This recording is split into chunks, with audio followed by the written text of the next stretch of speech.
भोजपुरी के देसी स्टार समर सिंह जी का शादी था, आप पहुँचे नहीं क्यों? रिसेप्शन में जा रहे हैं। जा रहे हैं तो क्या बधाई दीजिएगा यहाँ से उनको। तो आज का प्यारा सा वीडियो, इनको आप पहचानते होंगे, पवन पांडे, खेसारी लाल यादव, आप राइटर कह सकते हैं, उनके नहीं सबके हैं, है ना। बहुत स्वागत है, कैसे हैं आप? बहुत बढ़िया है। तो आज कहाँ आए हैं लोग, वो बताइए। आज आए हैं भाई हमारे जो डिजिटल हैं, बहुत बढ़िया एनिमेशन का इनका ऑफिस है दिल्ली में।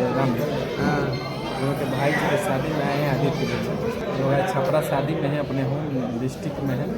और हमारे माननीय विधायक जी के घर में शादी हो रहा है। अच्छा, भोजपुरी के देसी स्टार समर सिंह जी का शादी था, आप पहुँचे नहीं क्यों? रिसेप्शन में जा रहे हैं। जा रहे हैं तो क्या बधाई दीजिएगा यहाँ से उनको। बहुत बहुत शुभकामना, भगवान करे कि उन लोग का जोड़ी खूब खुशी के साथ पूरे 100 साल तक एंजॉय करें, बाल बच्चा करके नाते पोता देखते तब उन लोग। बाकी हमारे चैनल के बारे में कुछ बोल दीजिए। इनका चैनल पर आप लोग जितने लोग वीडियो देख रहे हैं, सब लोग चैनल को लाइक कीजिए, सब्सक्राइब कीजिए, शेयर कीजिए। चक्रवर्ती हमारे छोटे भाई के जैसे और बाबा कल पहुंच रहे हैं, है ना। पहुंच रहे हैं 26 तारीख को आजमगढ़ में रिसेप्शन में। बाकी हर हर महादेव।